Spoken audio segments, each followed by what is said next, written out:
Bonsoir à toutes et à tous, bienvenue sur le plateau du Phocéen. Toujours un plaisir de vous accueillir pour cette heure de débat autour de l'Olympique de Marseille. Le talk show, tout de suite, le sommaire de cette émission. On commencera par le cas Marcelo Bielsa et son duel face à Rudy Garcia qui est prévu pour dimanche. Dimanche, Patrice Evra aura peut-être une chance de montrer qu'il n'est pas totalement cramé. On se posera la question. Zambo Anguissa, une des révélations de ce début de saison. Jusqu'où peut-il aller? Et bien sûr donc ce match de dimanche contre Lille. On fera le point sur les compos. Je sais que Babou, qui est ici, Fabrice Céleschi, a déjà bossé le 3-3-3-1 de Marcelo Bielsa, le pressing tout terrain, le marquage individuel. Comment ça va, Babou? Ça va très bien. Tu en as fait des cauchemars pendant quelques mois de ce 3-3-3. Ouais, quelques matchs ont été compliqués quand même, notamment ceux contre Paris avec Bielsa. Tiens, justement, à côté de toi, Jacques Bael pour sa deuxième avec nous. Il avait été très bon lors de sa première, donc quand les gens sont très bons, qu'est-ce qu'on fait, Romain Canucci? On les rappelle? Évidemment. Bonsoir Jacques. Bonsoir à tous. J'ai vu que tu n'as pas pris ton petit cahier de notes. Ah oui, ce soir. J'ai tout dans ma tête. Pas de Parfait. souci. Romain Canucci, bonsoir, évidemment. Salut. Plus de cahier non. Et à côté de toi, notre invité ce soir, c'est Francisco Lado. Bonsoir. Qui est un dirigeant connu, bien évidemment, notamment des générations antérieures, évidemment. Je sais pas, c'est n'importe quoi, mais... Ouais. Si, j'ai pris un coup déjà. Non, ce que je veux dire, c'est qu'on est beaucoup regardé par les 16-18 ans et qui n'ont pas connu l'épopée lensoise, par exemple. Donc, tu as beaucoup... Je vais le présenter, ça te dérange? Tu vas faire mieux. Directeur sportif de Lens sur toute la période DG, voilà. Ce qui est quand même différent. La bonne période de Lens, c'est-à-dire la période où ils étaient tout le temps en Coupe d'Europe. 96-2006. Voilà. 2008, pardon. Donc avec un titre de champion. Un titre de champion, deux Champions League et 7 fois la Coupe de l'UEFA. De participation. Ouais, 2 Champions League, mais bon, ça laisse le souhait. Pas tout le monde peut le dire. Non, c'est sûr. Pas tout le monde peut le dire. Non, ceci, et 7 participations donc à la Coupe de l'UEFA avec néanmoins une demi-finale. Ah, ça c'est bien. C'est vrai. Perdu contre Arsenal. 1-0. Voilà. Ça, tu t'en souviens forcément. Hein. Ouais, il y avait des défaites derrière d'Arsenal contre Galatasaray au tir au but en finale. Puis tu as aussi été dirigeant de Istres et de Martigues. De Martigues au tout début, avec la chance de monter en première division pour un club comme ça, c'était historique. Et j'ai terminé à côté, à Istres, où j'ai été président pendant 4 ans. Tu as fait la montée avec Istres? Non, c'était la fin, c'était après. On a fait la montée de National en L2 et on s'est maintenu pendant 4 ans en L2.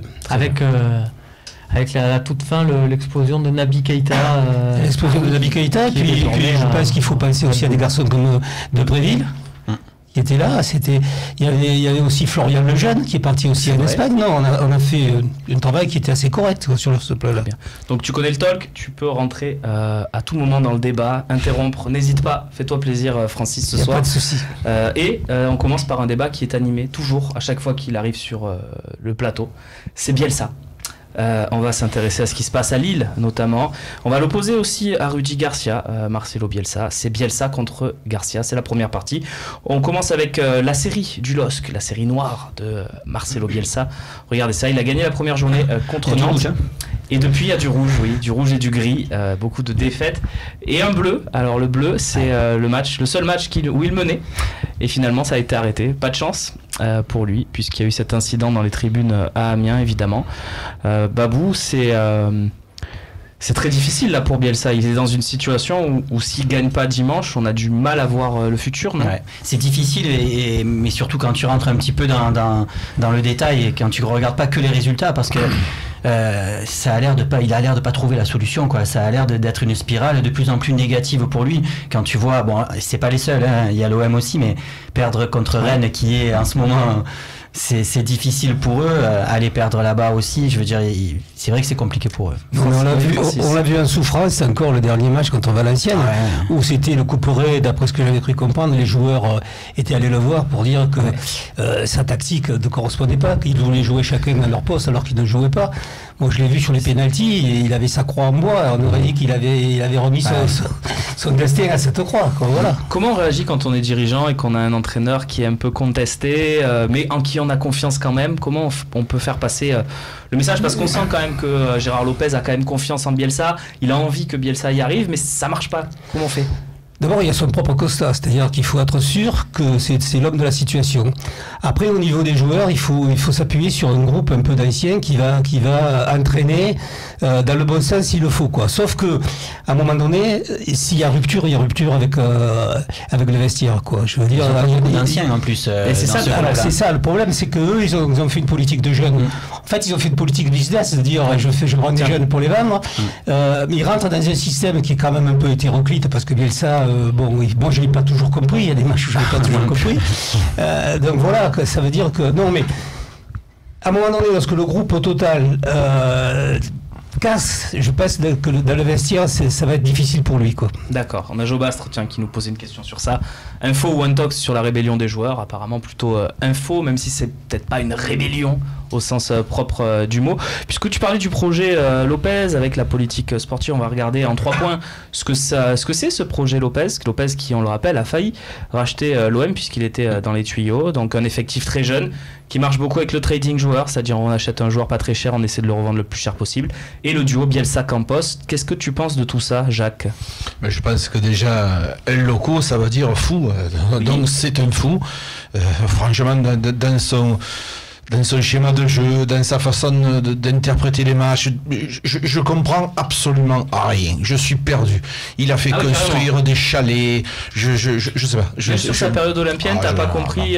J'ai jamais adhéré à ça. Oui, on marquait 6 buts, on en prenait 12 après. Non, vraiment, ça a été pour moi un fiasco et c'est un fiasco. Alors, il a un crédit parce que c'est un étranger. Tout le monde, Bielsa. J'ai jamais compris. Et pourquoi les autres entraîneurs, genre Guardiola, il nous dit que c'est la référence ultime? Si Guardiola le dit, bon, mais tant mieux pour lui. Je pense qu'il parle plus de philosophie que clairement, parce que je pense qu'ils adoptent certains principes de Bielsa. Par exemple, à certains moments du match, Guardiola est capable d'aller faire un pressing à outrance ou quoi.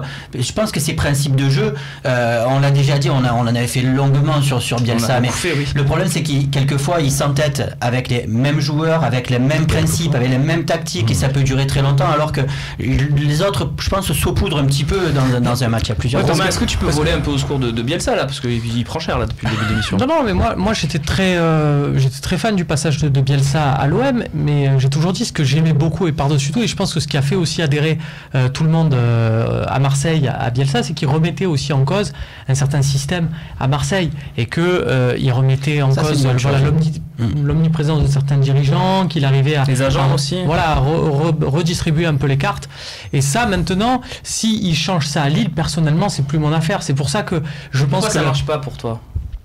Pourquoi ça marche pas à Lille? Peut-être parce que c'est une question d'effectifs, peut-être que c'est une question, peut-être que ça va prendre aussi. Moi, je refuse d'enterrer Lille avec le nombre de points qui reste à distribuer. Moi, ce que je pense, c'est que un entraîneur doit avoir un plan tactique pour mettre à malheur la qualité de ses joueurs. Et lorsqu'il impose la sienne et que les joueurs ne sont pas adaptés, ça devient très difficile, ou alors ça met du temps. C'est-à-dire que peut-être ça va sortir, mais ça risque de mettre du temps, quoi. Parce qu'aujourd'hui, moi, ce qui me semble, c'est que les joueurs ne correspondent pas du tout au principe de jeu qu'il veut imposer, quoi. Ouais, mais il les a choisis, non, ces joueurs? Non, mais il les a choisis, mais avec Campos, etc. et tout, là, je sais pas ce qui s'est passé, un certain nombre de choses pour acheter, vendre, prêter des joueurs. Le fameux trading joueur. Voilà. Après, je trouve aussi juste Romain et puis Jacques. Le cas de Préville, Francis, on voit bien que c'est quand même un joueur intéressant. Pépé, non, celui-là je ne le mets pas là. L'arrière gauche, il va devenir arrière droit. Celui-là, il va... Non, mais c'est ça. Là, je suis perdu. Et il n'y a pas que moi qui est perdu. Tous les gens qui regardent cette équipe, tout le monde est perdu. Moi, je trouve Romain. Je trouve que sur les infos qu'on a concernant Marcelo Bielsa, il faut être aussi extrêmement prudent, parce que j'ai quand même l'impression que au LOSC, il y a donc 2 personnalités, à savoir Marcelo Bielsa et Luis Campos. Et j'ai l'impression que les informations qu'on voit dans la presse, c'est plutôt la version du second que celle du premier, dont on sait qu'il ne parle pas à la presse. Et c'est aussi toujours ça avec Bielsa. Il y avait eu un accrochage, il y avait eu une déclaration de Bielsa sur Campos il y a quelques semaines aussi. On sait très bien, et c'est aussi ce qui est fait, ce qui a fait sa popularité à Marseille, c'est qu'il ne rentre pas dans ce jeu du off, des coups de fil et compagnie, et que forcément, on nous vend une version de Bielsa qui n'est pas forcément la bonne. Il y a aussi cette remise en cause-là, et je pense que dans ce qu'on voit à Lille, moi je vois des parallèles avec la remise en cause des joueurs. Ça me rappelle certains passages à Marseille où on lui tirait quand même des balles dans le pied. Alors, est-ce que ça rajoute toujours au romantisme du joueur, de l'entraîneur, coach, voilà, de ce côté un peu seul contre tous, l'homme anti-système. Francis et puis Babou qui vont passer une aussi. Est-il capable de se remettre en question? Le problème est là, c'est-à-dire que, moi j'ai l'impression que le personnage pense qu'il a toujours raison et qu'il n'y a que sa ligne qui peut être appliquée. Exactement. Donc il ne se remet pas souvent en question. Moi, si je fais la comparaison, puisqu'on a parlé tout à l'heure, Garcia, il a fait Monaco, il en a pris 6, et il avait fait des systèmes tactiques que personne n'a compris non plus, sauf lui, mais il a vite changé, quoi. Il s'est adapté, il a compris, il a vu ses erreurs, il a vu les joueurs. Et aussi les joueurs qu'il avait mis à certaines places, comme Amavi, etc., il a changé. Tandis que Bielsa, j'ai l'impression que il peut pas changer parce qu'il considère qu'il s'appelle Bielsa, quoi. Voilà. Et que c'est les autres qui doivent changer. C'est bien résumé. Et puis concernant puisqu'on parle du parallèle Garcia-Bielsa, oui. Pour moi, là où la balance penche nettement en faveur de Garcia, c'est sur le côté recrutement. Parce que là, Rudy Garcia, tu veux voir les recrues de Lille ? Voyons les recrues ça va de Lille. peut-être t'aider dans ton argumentaire. Mais même on se souvient des recrues de Bielsa à Marseille et des pieds et des mains pour recruter par exemple Karim Rekik ou Javier Manquillo. Moi quand je vois cet été Garcia, on lui tombe dessus pendant l'été parce qu'on dit c'est lui qui fait le recrutement et compagnie, mais en attendant, maintenant quand on voit la réussite d'un Jordan Amavi par exemple, on sait très bien que c'est Rudy Garcia. Gustavo c'est un peu plus Zoubi, mais on sait très bien que par exemple je reste sur l'exemple Amavi parce que c'est vraiment un joueur estampillé Garcia, c'est lui qui a insisté pour l'avoir.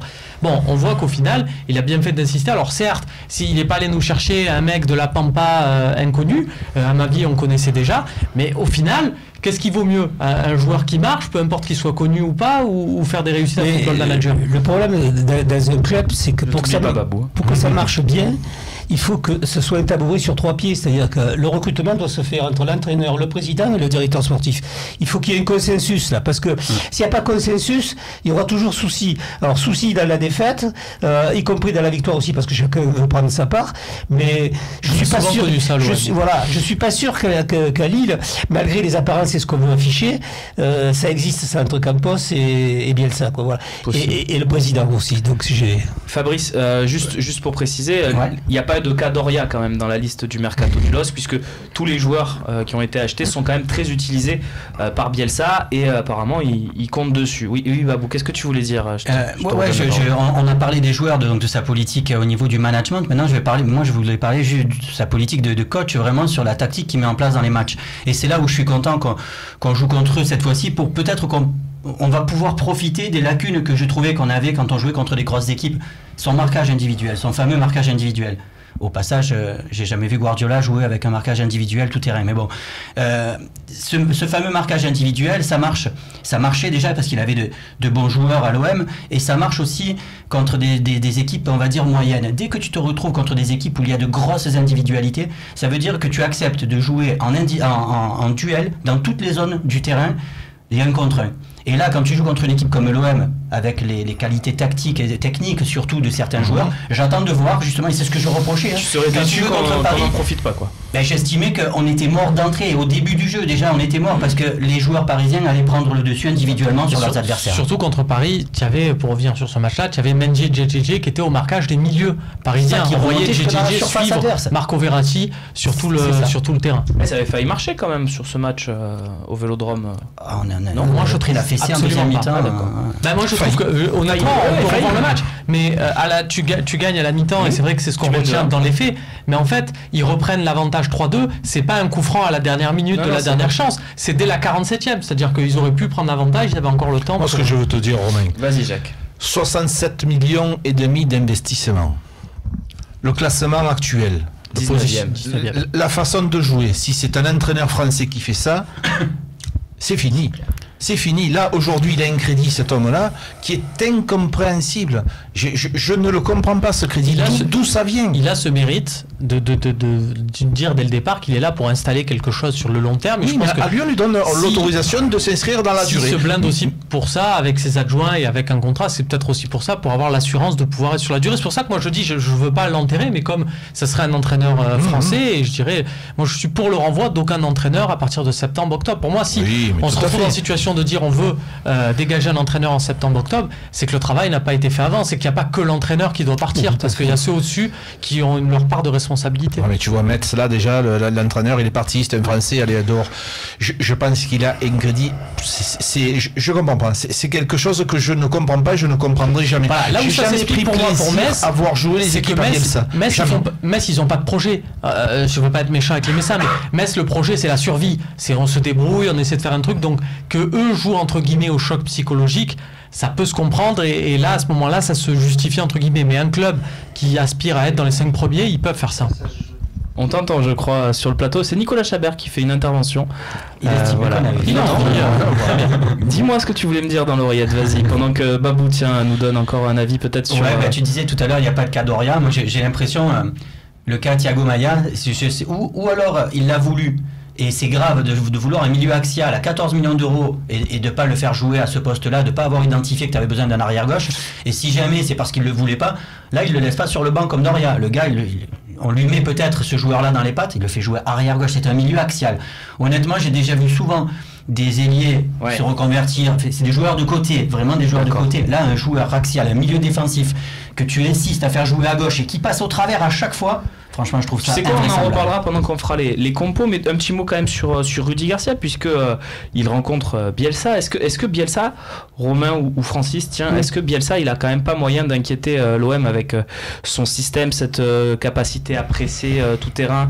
Tu penses que Garcia, il est vraiment au-dessus et que sur ce match, il n'y aura pas photo? Moi, je pense que ça va être surtout dans la détermination, encore une fois, des joueurs, c'est-à-dire la manière dont ils ont bien digéré le match contre Paris et si ça leur sert de référence. Parce qu'effectivement, des joueurs comme Thauvin qui ont bloqué les couloirs, qui ont fait un excellent match, il y a eu des matchs aussi où pour défendre, c'était plus difficile. Donc ça veut dire que c'est les joueurs qui ont la clé. Maintenant, s'ils continuent sur de la manière dont ils ont joué, je pense que Garcia n'aura pas de souci à reconduire la même équipe. On va voir la série, justement, en cours de Rudy Garcia, avec notamment son changement tactique qui a été opéré après Rennes. Ça fait déjà 8 matchs qu'on joue dans ce 4-2-3-1. Jacques, tu disais, Bielsa, on a compris, c'est pas forcément ta tasse de thé. Est-ce que Rudy Garcia, c'est ta tasse de thé? Oui, c'est un garçon qui est quand même intelligent, intéressant, avec des résultats, comme disait Francis très justement tout à l'heure. Il a quand même dans sa tête, allez, je vais me remettre en cause, le schéma, je vais le changer. Il voit que ça marche pas, il en prend conscience. Voilà, on a affaire à quelqu'un d'intelligent. On a maintenant une équipe de l'Olympique de Marseille équilibrée. La clé, c'est qu'il a compris qu'au milieu, par exemple, avec Lopez et avec Sanson, il n'y avait pas d'impact. Et on était chaque fois troués, quoi. Je veux dire, les lignes étaient percées. Donc ça veut dire, il a changé, il a compris, il a mis du temps à comprendre. Il a mis du temps, ça c'est vrai, mais il a compris. C'est ce qui est déjà pas mal. Jamais trop tard pour bien faire. Je te vois faire l'amour, Romain. Ouais, il a mis du temps. Tu perds quoi? Tu perds 3 matchs sur la saison. Il a mis du temps, oui, quand même.